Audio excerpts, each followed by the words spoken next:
It was her cousin John's wedding. Nagkakasayahan ang mga kadalagahan habang hinihintay ang paghahagis ng bride ng bouquet nito. Bawat isa ay nagnanais na siyang makasalo sa mga bulaklak. Maliban sa kanya na tahimik at nakangiting nanonood sa kasiyahan. As usual, siya ang bridesmaid sa tuwing may kaibigan na ikakasal.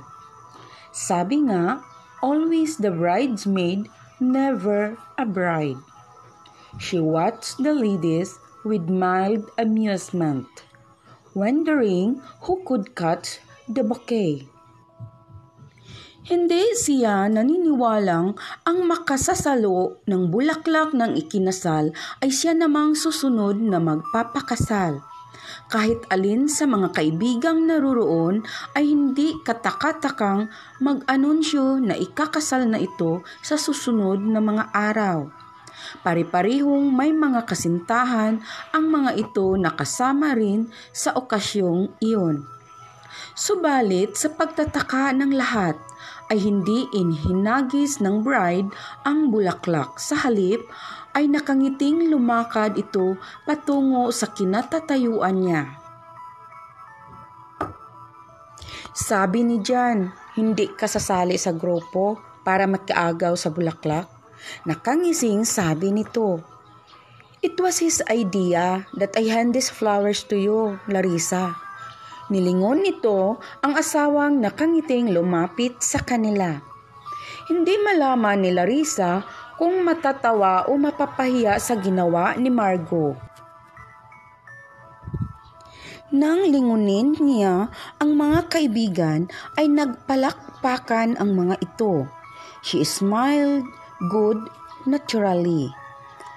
I wish you all the happiness in the world, guys.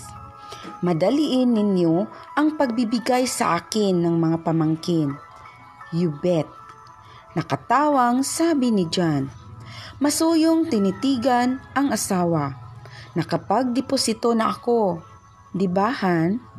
Siniko ito ni Margot. Larissa laughed. Pagkuhan ay bumulong muli si John na ikinawala ng tawa niya. Huwag mong ubusin ang panahon sa pagtatrabaho. My dear, look at you. Hindi makuhang takpan ng make-up ang nangingitim mong mga mata.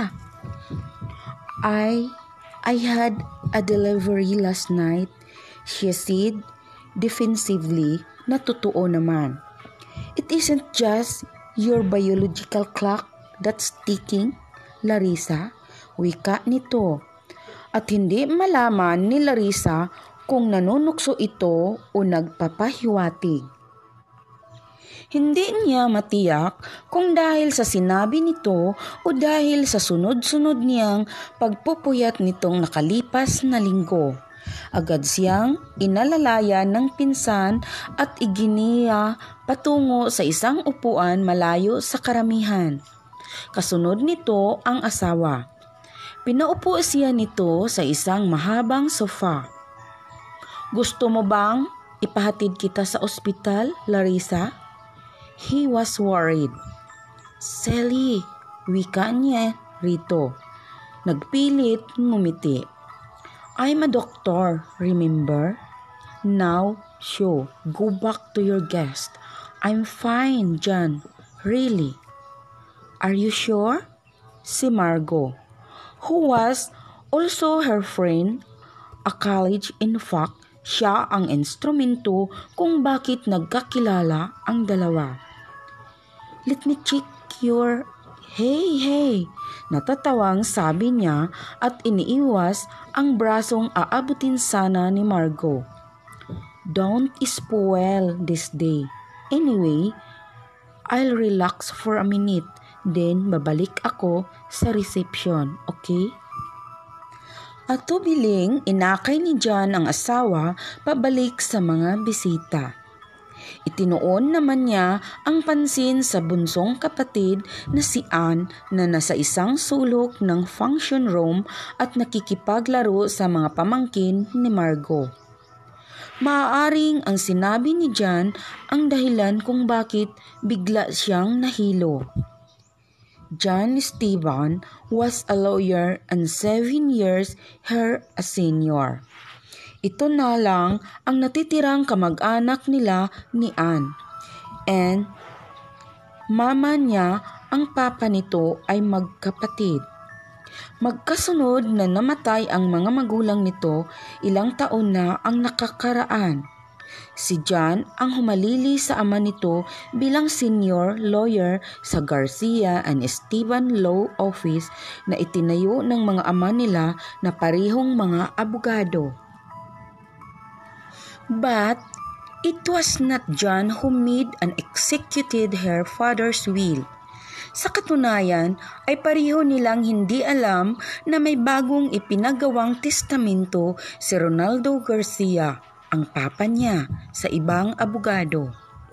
Nasa pre-med siya nang mamatay ang kanyang ina sa panganganak sa menopausal bibi nito. Nabuhay ang bata, si Anne, na ngayon ay 8 taong gulang na.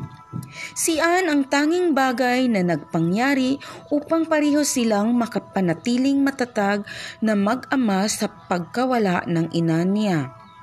Subalit, makalipas ang 3 taon mula nang mamatay ang ina ay muling nag-asawa ang ama sa pagkabigla niya. Ayon dito, kailangan ni Anne ang ina. Gusto man niyang tumutol ay hindi niya ginawa dahil may bahid ng katotohanan ang dahilan nito. Hindi niya kayang ibigay sa bunsong kapatid ang tungkulin bilang ina. Bukod sa bata pa siya, ay mas mahaba ang panahong inilalagi niya sa medical school and she was leaving for the stage for her specialization course. Bukod pa roon, gusto naman niyang lumigaya ang ama. Alam niyang nangungulila ito, he married Daniela, isang batang-batang biyuda na matanda lamang kay Larissa ng 10 taon. Isa sa mga clerk sa law office ng pamilya. At sa kabila ng hindi niya pagkagusto kay Daniela, ay sinikap niyang pakibagayan ito alang-alang sa ama. Hindi sila naging magkaibigan, subalit hindi naman direktahang magkaaway. At ang inaasahan niyang dahilan kung bakit pinakasalan ito ng ama ay hindi nangyari. Subalit, hindi naging malapit sa madrasta si Anne dahil hindi ginampanan ni Daniela ang pagiging pangalawang ina nito. Sa halip ay ang matandang yaya ni Larissa, si Consuelo, ang lagi nitong kasama. At bagaman sa Amerika ginugugol ni Larissa ang specialization niya, walang bakasyong hindi siya umuwi para makasama ang bunsong kapatid. At sa huling 2 taon niya sa Amerika ay napapayag niya ang ama na isama ang kapatid.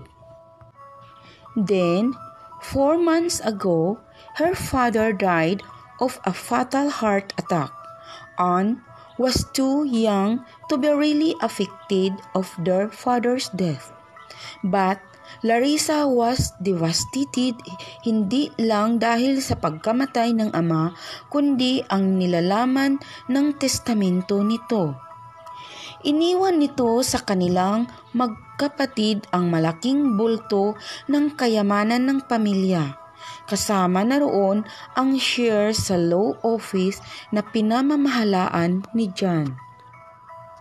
And Daniela got a considerable sum na ikinagalit nito, pero wala itong magawa para ikontesta ang testamento dahil ang malaking bahagi ng kayamanan ng pamilya ay nasa pangalan ng mama ni Larissa. Subalit, nakalagay sa testamento ng papa niya na kailangan niyang mag-asawa bago ang ika-29 niyang kaarawan dahil kung hindi ay si Daniela ang magiging guardian ni Anne at tagapamahala ng trust fund nito hanggang sa pagdating nito sa hustong edad. And Daniela was ecstatic about it. Hindi dahil may interes ito sa bata, kundi sa kaalamang kahit paano ay may kapamahalaan ito sa trust fund ni Anne. Larissa could almost hate her father if only for his last will. Hey, si John na hindi niya namalayang lumapit. Huwag mong ubusin ang panahon sa pag-iisip tungkol sa testamento ng papa mo. Ngumiti siyang pilit at nagbuntong hininga. John, wala ka bang magagawang paraan para mabago ang testamento ng papa? I have not really got the time to study your father's will, Larissa. Wika nito. Natapat sa maraming hinahawakang kaso ang opisina bukod sa preparasyon sa kasal namin ito ni Margot. Pero naniniwala akong may paraan para mapawalang bisa iyon. It could not be that watertight.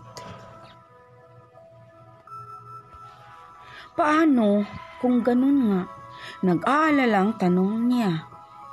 Knowing Tito Ron, I doubt it. After the honeymoon, aasikasuhin ko ang testamento. I'm sure ginawa ng tito yun para makapag-isip kang magmadaling mag-asawa. Nanlaki ang mga mata niya. What? He was that desperate for you to have a man in your life. Nang nasa Amerika ka, ay umaasa siyang itatawag mo anumang araw na mag-aasawa ka na. Alam niyang may sakit siya. While he knew that you'd take care of Anne, nag-aalala siyang mananatili kang nag-iisa at iuubos ang panahon sa career mong pinili. I do not understand him at all, she said heatedly. Bakit kailangang madaliin niya ang pag-aasawa ko? At paano ngayong nagpaplanong umalis ni Daniela? Hindi ako papayag na ilayo niya ang kapatid ko, Jan. My dear, mahinahong sabi nito. Hindi niya magagawa iyon. Wala ka pang biyan Tinoy B, he said grinning. Jan, paano mo magawang ngumiti gayong seryoso ang topic na ito? Pagkuwan ay napaungol at umiling. I'm sorry. This is not the right time to discuss this matter with you. Araw ng kasal mo ito. At trust me, putol nito sa sinasabi niya. I'm a lawyer. Pero hindi masamang iswestiyon na maghanap ka ng mapapangasawa. Muli, naroon ang tukso sa ngiti nito. But I don't mean for you to grab the first man who comes along, Larissa. I want you to fall in love, he said softly. Nagyuko siya ng ulo. She wanted that too. But first, I want you to take a vaccination. You're working yourself to death. That was a week ago. Nasa honeymoon nila ang mag-asawa and she was on her way to Sagada, a little town in the north. Wala naman talaga siyang intensyong magbakasyon dahil bukod sa mga pasyenteng maiiwan niya ay hindi naman niya alam kung saan siya pupunta. At 28 and a half, she was an OB-GYN at isa sa mga resident doctors sa isang kilalang ospital sa loob ng halos isang taon. She thoroughly enjoyed her job. Patients trusted her. And 2 months ago, she decided it was time that she set up her own clinic. Nakakita na siya ng ideal place. Isang building malapit sa isang ospital sa Quezon City. She would share a clinic with one of her colleagues, isang pediatrician. Nakahanda na ang plano niya. Magsisimula na siya sa susunod na buwan until John's wedding.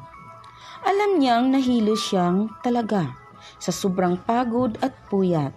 Hindi lang dahil sa pag-aalala sa testamento ng papa niya at kahit ang mga kasamahan niya sa ospital ay nagpayong magbakasyon na muna siya kahit ilang araw.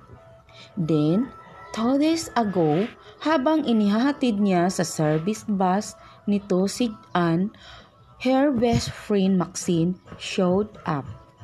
The timing was really good.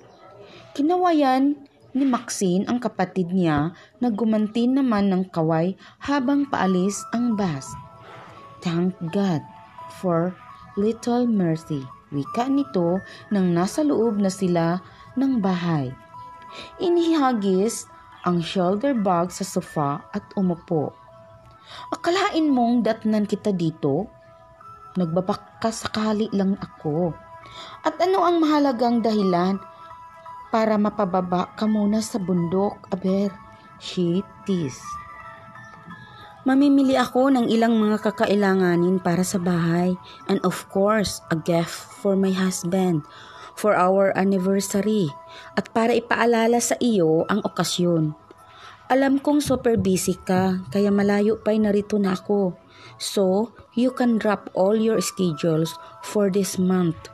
She laughed in off and oven at kinuha mula roon ang big macaroni, ang specialty niya. Para bang malilimutan ko ang first anniversary ninyo ni Jerry. Oh, you will. Diretsa nito. And Larissa went. Kung paanong nalilimutan mong babae ka at nangangailangan ng lalaki sa buhay mo. Och, no kidding, Larissa. Sinayang mo ang ganda mo kung tutuyuin mo lang ang sarili mo sa pagtatrabaho. Do you think I'm still attractive? May insekuridad niyang tanong sa kaibigan. Kinuha sa pagkakasabit ang stainless frying pan at sinipat ang sarili roon. Sabi nila'y para na raw akong saranggula. You're slim. Sinuri niya nito ng tingin. Okay lang, but putting a little weight won't harm. At tigilan mo ang kapupusod ng buhok mo na para kang 38 sa halip na 28. My God! Mapagkakamalan kang ina ni Anne, ha? I have to talk old for my patients, Max. Don't be stupid. Sanay na ang mga tao ngayon sa mga batang-batang doktor. And what's wrong with you? Bakit nagiging insecure ka yata ngayon? Sumandal siya sa counter at ipinag-cross ang mga braso sa dibdib. Hindi ko kasi maintindihan kung bakit walang relasyong magtagal sa akin. At isiping kailangang makahanap ako ng mapapangasawa bago ako mag-29. Tinitigan siya ni Maxine. Hindi ko alam kung bakit ginawa ng papa mo ang ganoong uri ng habilin. I don't know either. Paasik niyang sabi. And it makes me angry, Max. Paano kung mapapayagang ipagkatiwala si Anne kay Daniela? Wala siya kahit kaunting pagtingin sa kapatid ko. She married my father for his money. Perhaps your father did not want you to remain single for the rest of your life. Kaya niya ginawa ang ganoong kondisyon. That's what John said, na para bang ang mapapangasawa ay mabibili lang sa department store? She said with exasperation. And I'm only 28, Max, and it isn't as if I don't entertain men in my life. Nagkataon lang na wala akong magustuhan sa kanila at kung mayroon man ay hindi mo pinatatagal. Tinapos nito ang sinasabi niya. In more ways than one, nagpipilit kang makakita ng diferensya sa mga naging boyfriends mo. Tulad na lang noong huli mong boyfriend.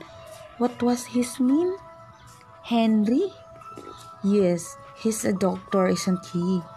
Tumango si Clarissa at siya yung type mo dahil magkapareho kayo ng trabaho at magkakaintindihan kayo.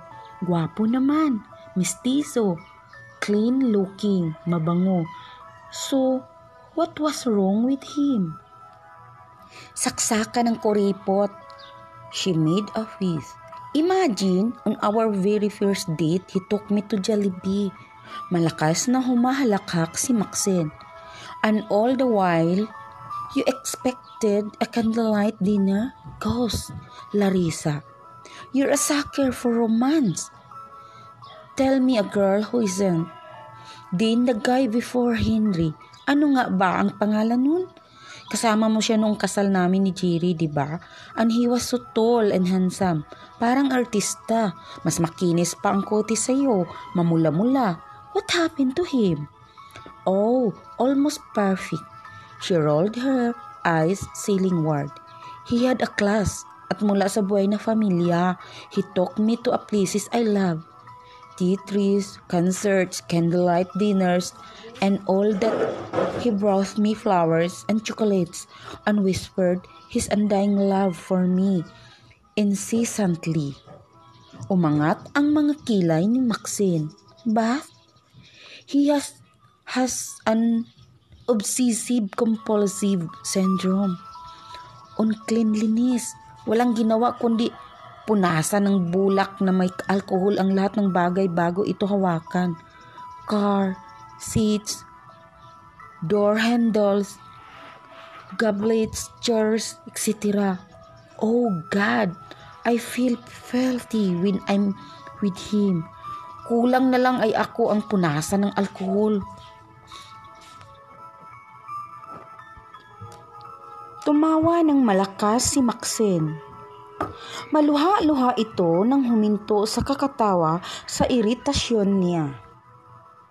You have not fallen in love yet, Larissa. That's why, wika nito. When you love a man, you will love him for what he is. You share his dreams, his failures. Oh, I believe you, she said. Really? Kung hindi ba naman ay matitiis mong manirahan sa sagada sa piling ni Jerry sa kabila ng paghihisterya ng mami mo. But the place is paradise, mariing sabi nito, a glow in her eyes. You've been there once. Nakita mo naman ang lugar, di ba? Yeah. She gave a patronizing sigh. Kumain na nga muna tayo, then I'll go shopping with you. Mga ka-lovely, hintayin niyo po ang part 2 sa kwentong ito na magpapaantig sa inyong mga puso. At huwag kalimutang mag-like, share, comment sa ating video. At huwag kalimutang mag-subscribe at pakiclick ng bell para ma-notify kayo sa mga bago nating upload. At sa mga gustong magpa-shoutout, mag-iwan lamang ng comment sa comment section. At sa mga gustong magpadala ng mga sariling kwento, pwede ninyo itong ipadala sa aking email linlove7@gmail.com o di kaya sa aking FB Lovely Ko. Maraming salamat sa inyong pakikinig hanggang sa muli. Ito ang inyong Ate Lovely. God bless and more power.